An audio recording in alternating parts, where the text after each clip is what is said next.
Itikaf menjadi salah satu sunnah yang biasa dilakukan umat Islam di 10 malam terakhir bulan Ramadan. Hal itu dilakukan oleh Nabi Muhammad SAW semasa hidupnya hingga meninggal dunia. Dalam hadis riwayat Ibnu Umar, Anas dan Aisyah radhiyallahu anha berkata bahwa Nabi Muhammad SAW biasa beritikaf di 10 hari terakhir dari bulan Ramadan sejak beliau tiba di Madinah sampai beliau wafat.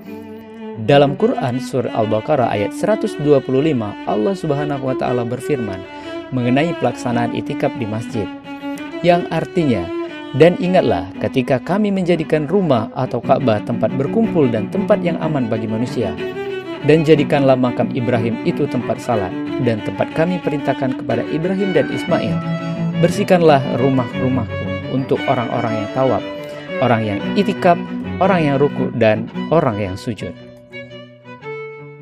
Dikutip dari buku Fiqhul Islam wa Diyalatuhu dari Profesor Dr. Wahab Az-Zuhalahi, dalam bahasa Arab, itikaf artinya berdiam dan bertaut pada sesuatu, baik maupun buruk secara terus-menerus. Menurut mazhab Syafi'i, itikaf adalah berdiamnya seseorang dengan kriteria khusus di dalam masjid dengan niat. Assalamualaikum warahmatullahi wabarakatuh. Apa kabarnya Sobat Viral? Masih semangat puasanya? Tentunya masih semangat ya.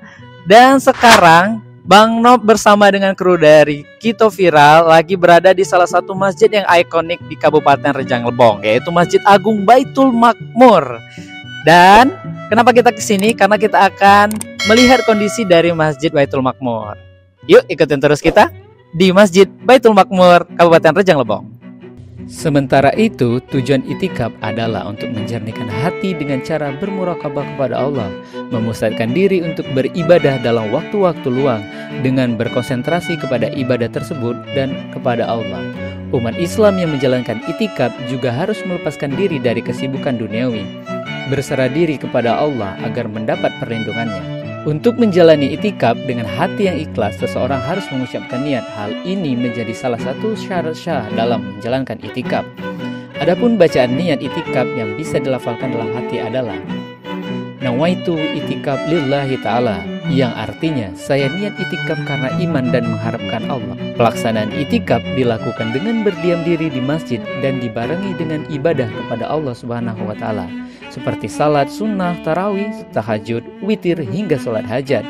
Selain sholat, ibadah yang bisa dilakukan yakni membaca Al-Quran dan berzikir kepada Allah Subhanahu wa ta'ala. Umat muslim yang beritikaf juga disunahkan untuk membaca doa, yang artinya, Ya Allah, bahwasanya Engkau menyukai pemaaf, karena itu maafkanlah aku. Nabi Muhammad SAW tidak pernah melakukan umroh di bulan Ramadan, tetapi beliau memilih melakukan itikaf hingga bertemu Rabb-nya. Wallahu alam bisawab. Kalau orang lain bahagia tak kalah amalannya diketahui orang lain, maka berusahalah untuk bahagia tak kalah tidak ada yang mengetahui amalanmu kecuali Allah. Oke Sobat Viral, kita udah selesai melihat kondisi dari Masjid Agung Baitul Makmur. Dan karena Bang Dery, si kameramen kita udah gak sabaran katanya mau cari takjil di pasar Ramadan, jadi kita akhiri dulu pertemuan kita hari ini. Kita bakal lanjut lagi di minggu depan. See you next time and bye-bye.